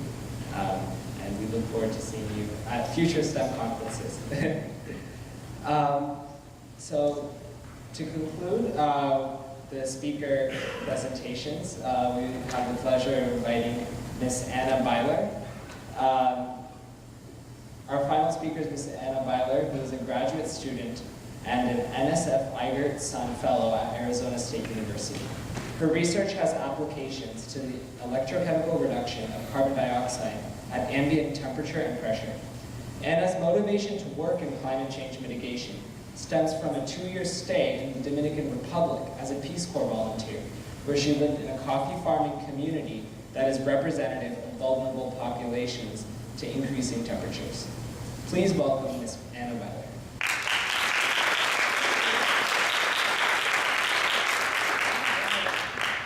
Well, thank you so much. Thank you for organizing this and for inviting me. I must say that Pre-Smart is excited to end the presentations with a lot of energy, because that's what we'll be talking about. So, I'm also really happy to be here because they hardly ever let me out of the lab, so it's really fun to hang out with you guys for today. All right, so what I'm going to talk to you about is a little bit about my background and my motivation for the research that I do, and then I'm going to go into some energy revolutions that we've already experienced on this planet, and then I'll end up with what I'm working in currently, kind of the nitty-gritty details of my research. All right, so next slide. So I grew up in Pennsylvania in Lancaster County, and I actually grew up in an Amish community. So there, you don't go to school after 8th grade, school stops. But I really like to learn, and so I pestered my parents and was able to go to high school through a high school correspondence course. And it was there that I first encountered chemistry in the last chapter of my biology textbook, and I was just fascinated by the idea that everything that I felt that I knew about the world it also contained all of these little worlds inside it, like molecules and cells and all of that. And so I really wanted to learn about that. And so I went to college for chemistry. And I'm telling you this because all of you, I guarantee you, sitting in this audience, know more about chemistry right now than I did when I started my major in chemistry. I remember the first lab that I was in, I had to ask my lab partner what a beaker was because I had no idea. I hadn't been in the lab before. But anyway, I found chemistry to be really rewarding, and as an undergraduate, I had the opportunity to do an independent lab research project. And that's really what I found to be exciting, the ability to go into the lab and discover new things that somebody else might not have looked at before. And so I knew that I wanted to keep going in research, but I wasn't sure what it was going to be in. Next slide. And that's how I ended up in the Peace Corps. So I was like, well, I'll go help the world while I'm figuring this out. And so, as Kailash mentioned, I was in the Dominican Republic as a community environmental volunteer for 2 years. And I lived in a coffee farming community that had no electricity or running water, but the schools and a few homes had solar panels. And being able to live there and experience firsthand the difference that energy makes in a family's life really impressed me. And in addition to that, it was also a coffee farming community. So next slide. And it's on this island that it shares with Haiti, the Dominican Republic. And it's really vulnerable to changing weather patterns and changes in climate. Next slide. So this is an example. You can see all of the coffee on the floor there drying. Coffee is an important part of their economy. It's their only cash crop. And so if the coffee crop is ruined that year, they don't have any cash. They have to do subsistence farming for the rest of the year. Next slide. And as I talked to farmers that had lived there for a while and had experienced changes in their time, they were telling me that the coffee climate, the climate was changing, and so where you could grow the coffee, the altitude at which you could grow it, was changing, and you had to go to higher altitudes in order to grow coffee. And so the combination of these two factors, seeing how important electricity was in people's lives, and then also realizing that climate change is affecting these really vulnerable populations, led me to decide to do my research in artificial photosynthesis at ASU. Next slide. So this is the big picture of what I do, and I love it so much. So the idea is that I take the semiconductors that are in solar panels and I put a catalytic coating on them that can then produce fuel. Next slide. So I'm going to talk a little bit more about that, but first I want to go into why this field is called artificial photosynthesis. It's because we get our inspiration from nature. So over 2 billion years ago, the Earth looked a lot different. The atmosphere in particular was made mostly of methane and nitrogen and hydrogen. There was no free oxygen. All the oxygen was bound up in water and carbon dioxide and molecules like that. And what happened around that time is that these clever little bugs that are down here in the bottom corner, they devised a way to, instead of using things like hydrogen sulfide that the organisms had been using for energy, they were like, well, look, there's all this water around. Why can't we use that? And so they started to split water, and the equation's up there for all of you chemistry nerds. And in the process, you make hydrogen and oxygen. And then in photosynthesis, they put the hydrogen in high energy molecules like NADPH and use that to make their fuel. Next slide.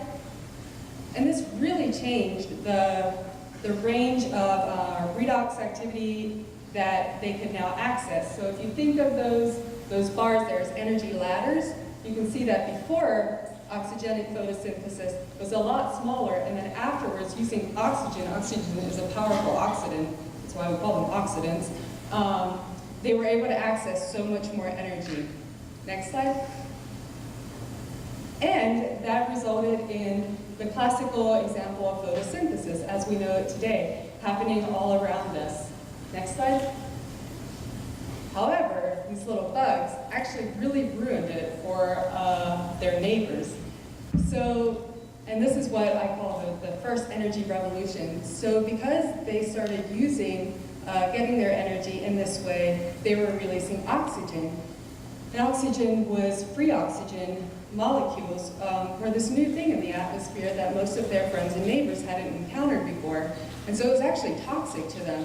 And this caused the greatest mass extinction of biological organisms in the history of our planet at the time. Only the things that could adapt to use photosynthesis or escape away from the oxygen or learn to be tolerant to oxygen could actually survive. Next slide. One thing that this great oxygenation event, as it's called, did give us is really beautiful colors like in the Grand Canyon or in Sedona. Because what happened is that there's a lot of iron in the earth, and the iron too reacted with the oxygen to make iron oxide, which we also know as rust. Next slide. And we're not always that happy with it. Next slide. However, there's no denying that photosynthesis really changed the world and made the world that we live in. I mean, we wouldn't be here if there weren't oxygen. And it not only, the process of photosynthesis not only provides the flowers and all the biomass with the energy that they need to reproduce and feed themselves, next slide, but it also provides people and animals with food. Next slide. And it provides trains with food. So all of the fossil fuels that we use now are results of ancient photosynthesis that was buried, and rock and shale and things like that were deposited on top of it, and that pressure created the natural gas and coal and oil that we use today. And you can see from the equation up at the top that we're undoing some of that ancient photosynthesis. We're using hydrocarbons and combusting them with oxygen and releasing carbon dioxide and water, so just the reverse of photosynthesis. Next slide. All right, so this brings me to the second energy revolution. And that was when we started as a society to use fossil fuels. And this was really good in a lot of ways. Obviously, we wouldn't be here today if we hadn't had all of that energy available to us. But it was good in other ways too. For example, when we first discovered oil. So oil was discovered back in the 1300s by the Chinese or something like that. It's been around for a while. But when we first discovered how to use it and refine it, and it was really good for the whales, because at that point, people were burning sperm whale oil for light. And so the whales were happy that we discovered ways to use the fossil fuel from the ground. Next slide.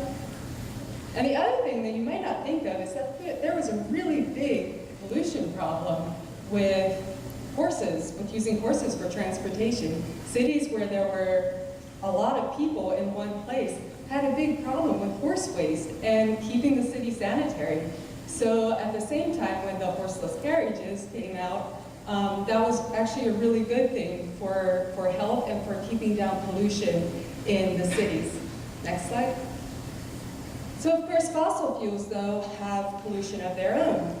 And that's something that we're dealing with now. And I think that this is where the next energy revolution and all of you will come to play.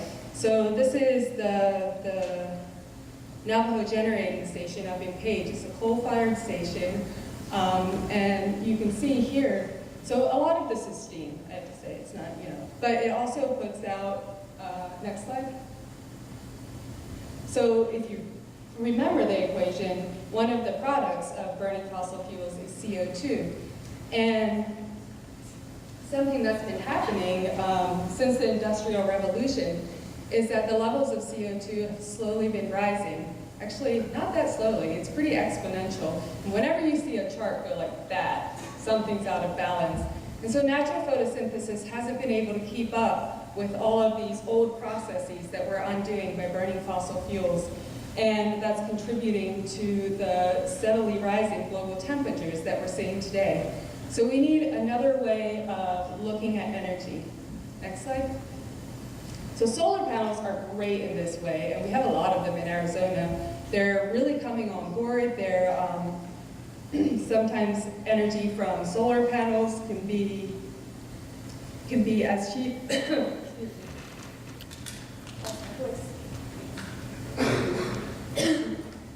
think I got too excited.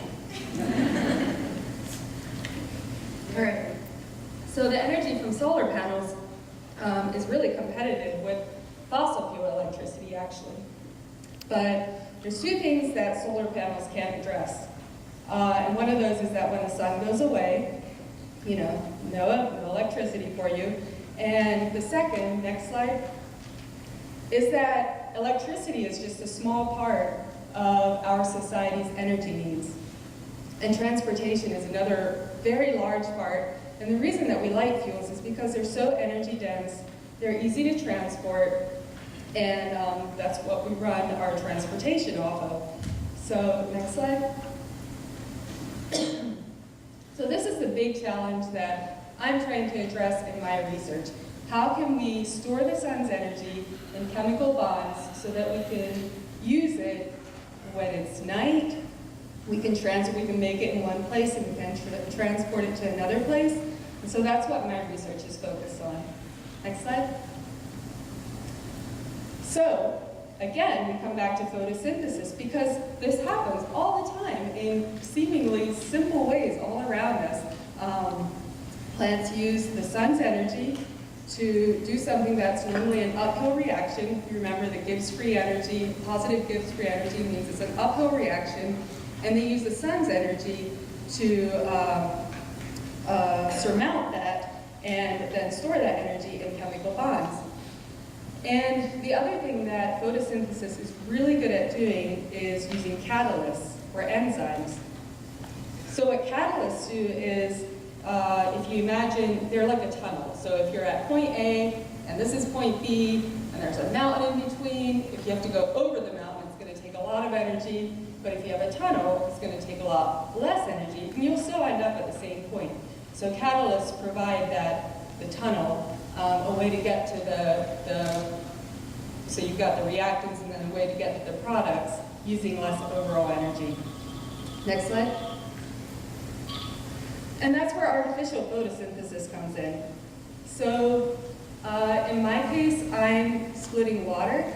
So you're taking water and turning it into hydrogen fuel, and then oxygen is a byproduct, much like photosynthesis does. Next slide. And the way that I'm doing is by using bio-inspired surface coatings on top of semiconductors. And these bio-inspired surface coatings have catalysts embedded in them so that the reaction can proceed with less overall energy input. Next slide. So this is the graphic that I showed you before. So I'm using a gallium phosphide semiconductor that converts the sunlight into electricity, and then those electrons go to the catalyst, and the catalyst uses those to produce the hydrogen fuel from protons into neutral water, no acid or base needed, pretty environmentally friendly. Next slide. All right, so I'm going to show you a little bit of data. So this is the way that I test my systems and see if they work. So on the bottom here, I have a graph, and time is on the x-axis, and on the y-axis is current. And all the gray parts in there is when the system is tested in the dark. So in the dark, if you notice, it's at 0, so it starts up there, and then when I turn the light on, it comes down to and has a certain current, and it's negative because it's a reduction, it's just a sign convention. And so we're producing current, and that current is because the electrons are flowing through the system and making hydrogen. Next slide. And the bottom left graph here is just another way of showing that the dashed line at the top is in the dark, little to no current, nothing's really happening, and then I turn the light on, and you see this takeoff of current, and then I also actually measure the hydrogen and make sure it's actually making what I think it's making on a gas chromatogram. Next slide. And so this is what it actually looks like. So this is very laboratory scale based. I have a little wafer, I immerse it in water, and then when I shine the light on it, I see all of these bubbles come off, and that's the hydrogen fuel. Next slide. So I think I'm going to wrap it up here. So I just wanted to make the point that we're using nature to inspire ways to move ahead with new ways of looking at energy and being able to use clean energy. In the case of hydrogen, it, when you burn it, you get water vapor, basically, when you combust it with oxygen. But you can also use hydrogen to make other longer hydrocarbon chains from CO2 in the way that photosynthesis does. Next slide.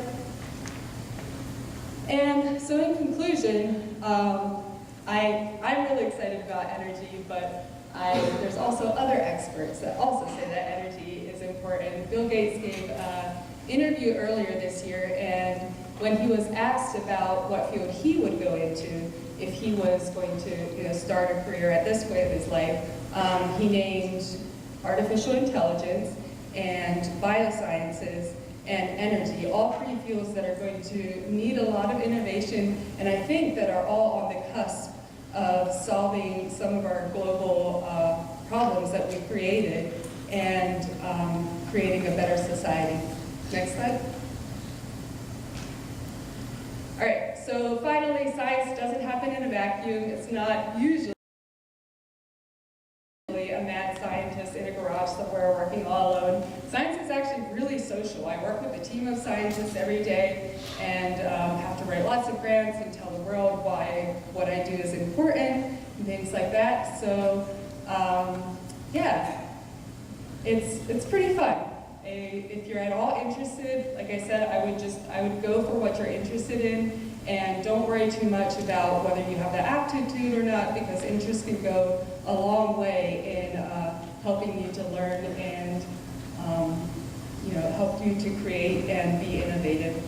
So with that, I'd like to thank all of my co-workers, all of my co-speakers, the organizers, and all of you for listening. Thank you very much.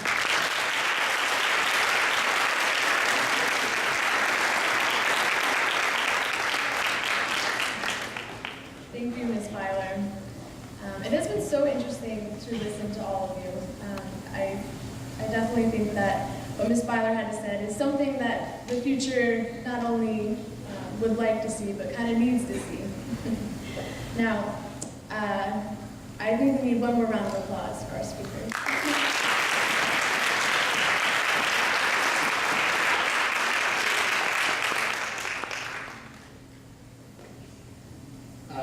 So next, at this time we'd like to request Amaya Lim, Amay Shah, Aidan Gillum, Sebastian Wojtowicz, and Catherine Blakely to head up to that side of the stage where Brooklyn is. She'd wave her hand.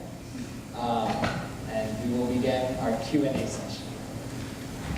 We begin with our first questions. Okay. So hello, my name is Ada G. Gillum, and I have a question for Mr. Karuma. That's how you sound, correct? It's Quran. Oh, Karuma, sorry, my mistake. Okay, so Mr. Karuma, with the development of wearable devices that interact with the body, how could augmented and virtual reality become a part of everyday life? It's going to become a part of everyday life whether we like it or not, because it provides experiences that are sometimes never possible in real life. So it helps us go into places that we can't physically go.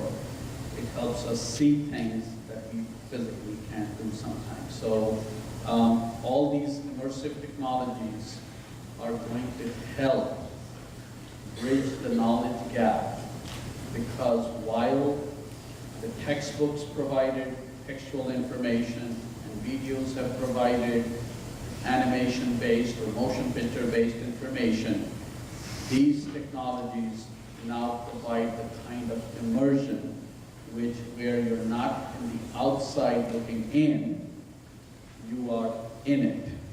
And the way we explain that is, if you have a concept and you want to understand the concept, and you can read about it, or you can see a movie about it, or third dimension, and these technologies allow the concept to come to life, so it almost feels real.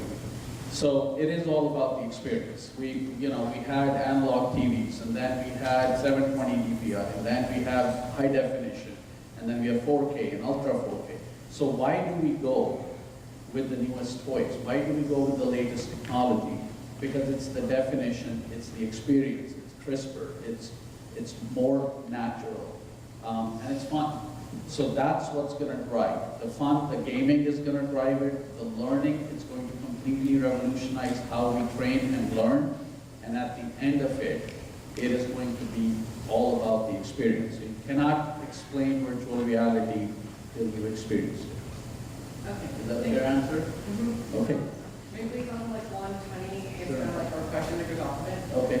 Do you think that virtual augmented reality can help with like education and being like a part of the daily classroom? Absolutely, and that's exactly what our company is working on. So when you go outside and you look at the virus, the work that our students have done, it basically will bring in, there's an anatomy experience we've developed. So like I tell people, how do you learn about human organs and bodies? Well, you normally will read about it or watch a movie, but here you are in a virtual lab, you see a third three-dimensional skeleton in there, and you have controllers where you can actually pick and move things that, that you take the organ, put it on an information table. And the equation I tell people, immersion plus interactivity is better engagement. And the more we can engage these kids, the more interested they become in these concepts and so on. So it is absolutely going to revolutionize training. You're going to, just like without the internet, without the Google, like how did we search these things and it took so much time? With these new technologies, you're going to say, how did, it was so antiquated to learn it by reading something. And I'm not saying reading is going to go away, but it is the experience. And the other example, very quickly, and I will end after this point. So, because of economic reasons, especially in high school, especially in STEM subjects, the labs are going away. Chemistry labs are very expensive to maintain. There's OSHA regulation, there's hazmat issues, there's a lot of liability and so on. Well, we're building labs in virtual reality. So you can pretty much take the concept that the teacher is teaching and then bring up a virtual reality-based lab and actually do an experiment, which feels pretty real, okay? And so the same apparatus, just like a 3D printer can pretty much manufacture different things based on the model, the same apparatus can launch a physics lab, it could launch a biology lab, we have a frog dissection, in virtual reality and so on. We've actually built this stuff, okay, and we're building more. But to the schools where economics is important and money is scarce, these kind of experiences allow you to do a lot more for a lot less. So the teacher can teach the concept, you've got 30 students, and you file through the VR lab that's out there, and every student can get 10 minutes to do a lab, and we can assess their performance and so on. So you can build a lot more in virtual reality that costs a lot less than real life. Thank you very much. It's my pleasure.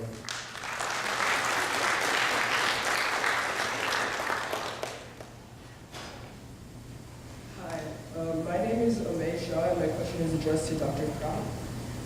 What is gene therapy, and how effective is it in fighting disease? So briefly, when I mentioned that there were different kinds of mutations that people have, some are inherited and some are acquired through life. Sometimes people are born with a certain inherited mutation that makes a protein that's not effective, okay? So what gene therapy can do is the idea that you can actually engineer the corrected sequence or the corrected protein and then find a way to deliver that to the individual who has the defective protein so that you can either alleviate some of the symptoms of the disease or hopefully eventually cure it. Now, there have been some setbacks in gene therapy. A lot of the issues surrounding it is not so much the engineering, that's the easy part, it's about the delivery. How do you safely deliver that correction that you need to deliver to that individual? And so there have been some dangers associated with some setbacks. There's newer technology now, such as CRISPR and Cas9 that can actually do that gene correction in a much safer environment. But all of this has some ethical implications as well. Thank you. You're welcome.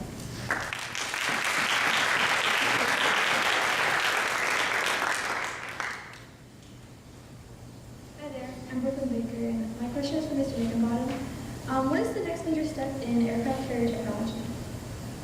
I'm sorry, again, technology? What is the next major step in aircraft carrier technology? Aircraft carrier?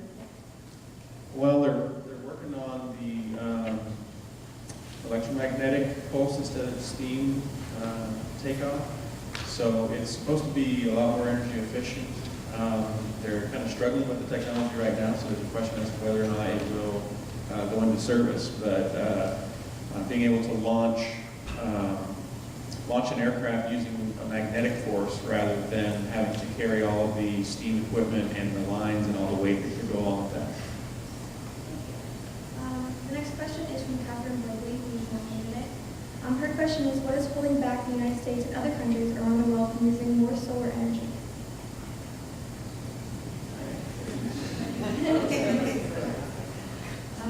That's a great question. It's pretty complicated, and politics definitely enters into it, but I'm not an expert in that. So I'm just going to talk about what I know, which is that energy storage, I think, really is going to be the next big challenge, because we've gotten pretty good at using PV panels and wind turbines and things like that to create renewable energy, and now we have to find a way to store those electrons. And of course, batteries are one way to do that, and there's a lot of good battery technologies out there, but it still doesn't have the energy density that a fuel does, which is why we love fuels so much, because you can get a lot of energy out of a small amount of fuel. So I think energy storage is going to be really important in the clean energy revolution. Thank you.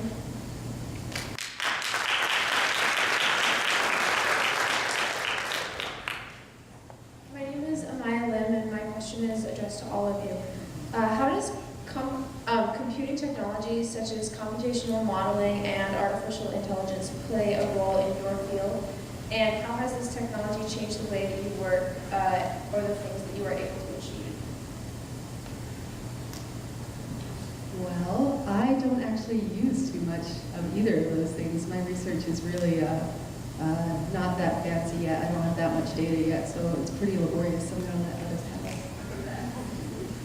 Well, in aerospace, there's a really big push to utilize big data, as well as other industries. So the concept of collecting lots and lots of information and then utilizing new software capabilities to go through all of that data and help you make sense out of it is something that Honeywell definitely has a big push, as well as other aviation companies.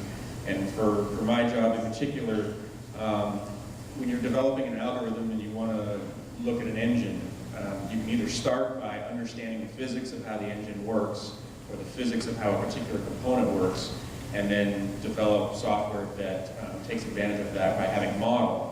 Or you can start with lots of data that represents how the system actually works, and you can let the data tell you how to monitor itself. So that's one area where the computing and the storage of the data, all that is very rapidly evolving. So in the space of big data, it also applies to genome data. There's been revolutionary capabilities in the ability to not just genotype, but sequence. And we are getting to the point where we are not just sequencing the coded part of the genome, but the whole entire genome. And the price of that is getting much cheaper. The issue now is not so much the cost associated with the actual sequencing, but what is it that we're going to do with all that data? Okay, so the cost shifts are going more toward the computer capability, the storage capability. You saw it in my slide presentation at TGen. We wouldn't be able to do what we do without that computing technology in the genome space. So I would say that it does serve a very important role, and also the development of software capabilities and tools to look across the big data, big genomic data, to let us know where the interactions are, where the mutations are, and how those come together to get the phenotype or the trait that you're studying. Well, I love the question and all the answers, because that means good business for me. And that's the exact point. When we talk about system engineers who understand the problem and they need a solution for that, then they do the design, and then they need software developers to actually implement the system. And same thing with the genetics. It doesn't matter what the problem is. Software is designed to solve it. But if you see the evolution of software design, it started from where it was really tough to now it's becoming much easier. So this is where the artificial intelligence plays a role, because at least the tools are becoming more sophisticated, and a lot of the tools can kind of figure out where you want to go next with it. You then talked about 3D modeling. Well, that also makes our job much easier, because ultimately, most everybody who's working. And there's one thing I didn't mention earlier, but you should know what's coming down, and that's called the Internet of Things, okay? The smart cities, things like that, where it's not just now a computer or a cell phone or a tablet that is connected to the internet. It's going to be, your microwave and your TV. We already have smart TVs right now, and toasters and all of that. You already have programmable thermostats. So the smart homes and things, everything is eventually, we're building technology into it, and everything is becoming smart. You see what I'm saying? So there's artificial intelligence at very different levels. And it's not always, oh, I have a robot who knows everything. It's not always that. You can have very miniature AI that is involved in different pieces. So the point is, there's Moore's law. Technology will keep on becoming more complicated, and as it becomes more complicated, it's going to become smarter. So even in big data, at this juncture, you've got tons of people who are data mining. There's a lot of manual processing and so on. But people like me will then create systems that automate a lot of that data mining. Just like we talked about having computers that took stuff that took days and bringing it down to an hour, 2 hours, and something that used to be a whole lab, and now it's down to a desktop computer. You can very well understand that there's quantum computers and a lot of other things that are coming out that is going to make the world a lot faster, and it's going to make the world a lot simpler, and it'll make us lazier, which is great for the plural generation, because we're already known to be lazy and narcissistic, and I want everything and I want it now, and that's cool. So they say the necessity is the mother of invention, and I think this is where your generation is going to keep feeding this. You're going to keep fueling this. And build machines that are smarter, build on the platforms that my generation has put together and the generation previous to mine has put together, and get these things to be smarter so that they make people live longer and our environment be much cleaner. We can build these solutions, and the more intelligent these machines become, the more they can help. You're welcome.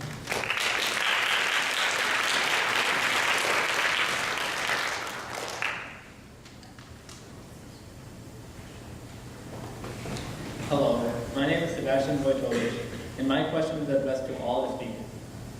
What are some of the fastest growing career areas in science and technology? I would say for my area in genomics, it's bioinformatics.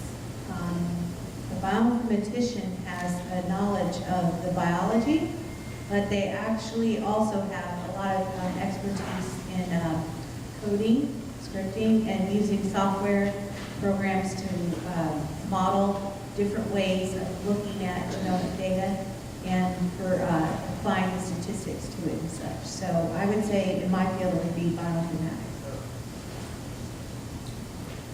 Yeah, and I think just along with everything we've been saying with the big data and the software and the analytics, all of those things are definitely growing fields. I mentioned connectivity and the hardware that moves data back and forth to computers. There's still going to be a need for people that can design a mechanical system and do all those other things. But the ones that are really growing the fastest have to do with software and have to do with these new technologies. I would say in chemistry that there's a need for people who understand how to do surface chemistry, and that doesn't just apply to the field of solar fuels, it also applies to like microprocessors and medicine and things like that. Because in chemistry, we're pretty good at taking a solution or a solid and measuring its properties, but when it comes to thin films, so like soft, hard matter interfaces, that's an area that we're still really trying to figure out good techniques to measure properties of that and ways to improve it. So I would say interface chemistry is going to be pretty important. Okay, so one more time. We've heard about software, and maybe not that much software, but we need software, right? We have a crisis, people, and this is why I want to address the next generation. Like it was mentioned earlier, 70% of the jobs, especially high-paying jobs, are in technology, okay? And in the computing field, you basically have three main areas. There's software, there's hardware, or there's networking, okay? Everything that you see will fall into one of these three broad areas. And all these broad areas are going to be developed in a very rapid way, but they're also very interdependent, okay? But at the end of the day, hardware and software are tools to solve problems. And the people, and I shouldn't say solve problems, to achieve a goal, okay? And the people who will define what that goal is are these people. They're going to need something that helps them with their research. They're going to need something that helps them simulate something. They're going to need something that helps them compute something, okay? So at the end of the day, I mean, right now there's more than 500,000 jobs open today that we can't find people to fill it, and they're all in the technology field. We're all technologists, we're all scientists in different ways. Software engineering is also a field of engineering. We're just not creating something physical, we create something that is, pretty much software-wise, it's just something on a physical machine. So look at this career for sure. The schools are not producing enough candidates that can fill these jobs. So I'm very, very excited to hear this district have a lot of focus on computer science and so on and so forth. But at the end of the day, the increase and the growth in the computing and the technology field is all dependent on the demand, right? So whatever the customers want, whatever the industries want, we serve different industries. If we design an app, it is to solve a problem, and it is there to help. So our job is to basically look at the demand, look at the manual processes, look at something that is tough, and then figure out a way to automate that, figure out a way to design the solution for it, an IT-based solution, and we take the tough problem and we optimize it. Okay, we make it automated so it's optimized. And once things are optimized, your peoples, your system, your computers, everything works at a better performance level. Okay, hence the name of my company, Performance Through Optimization. That is exactly what we do for different clients. We need our subject matter experts, and every one of them is a subject matter expert in their own areas to explain to us what their problem is and what their need is. And our job is to come up with the solutions. So it doesn't matter whichever way you look at it, it doesn't matter which career you pick. Do understand that 2 and 3 out of the 3 people here said, we ultimately still need some sort of a software. So please, go learn a little bit of coding. It tells you, basically coding introductions are how to do logical thinking. And once you can think logically, once you can take a problem and solve it into sub-problems and so on, it's going to help you no matter which field you go in. If you're doing research, you have to logically see where your research is going and so on. So we see, again, hardware, software, networking, it doesn't matter which area it is, all of these are going to explode, and there are different applications, and it's going to explode in the direction that the business world and the education world and the government world demands.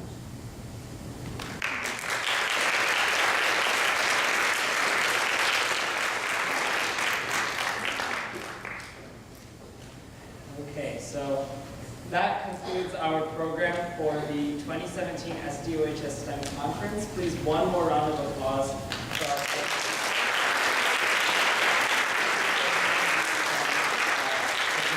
If you would all like to stand up in the middle, that would be lovely.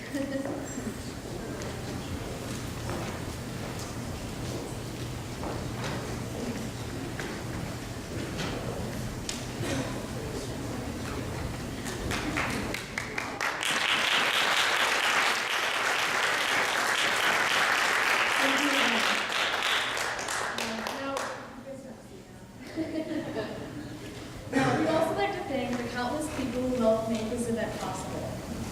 First, the administration of O'Connor, namely Dr. Miller and Mr. McLean, for getting this event off the ground. And of course, the teachers and administrators that could be here today and took the efforts to promote the event, namely Mr. Scott Landon and Mrs. Christine Allred.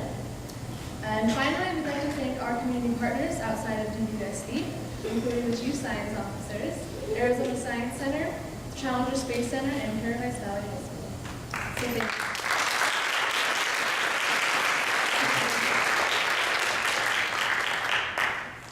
And we are so grateful for all the overwhelming support we've received for this first ever venture. We had no idea what we were getting into, and to have your support has really made a difference. Yet, at the end of the day, we are proud to say that this conference was ultimately an initiative started and pushed forward by students. You know, from the organization, you saw so many volunteers, all student-led. You had students who submitted the questions to engage in this conference. And so, our message to fellow students is this. Whether it's starting a STEM program at your school, going out and doing research at a university, or building a device on your own at home, don't be afraid to go for it. Because by pursuing your crazy ideas and your passion for STEM, that is the way that we will grow into the future innovators of the next generation technologies. So go for it, and really, us students really can do a lot with our passion for STEM and take it to that next level.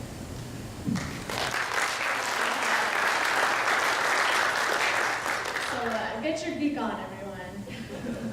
Now, before you head out, be sure to stop by all the booths set up along this hallway and go straight. So if you head out back through the auditorium, take a left. There's refreshments set up. I know I'm sure you guys are all dying to have a cookie. And then take another left and straight down that hallway, and you'll see that on your right and left there's more booths. And so thanks again for coming out. I think it's been a success. We look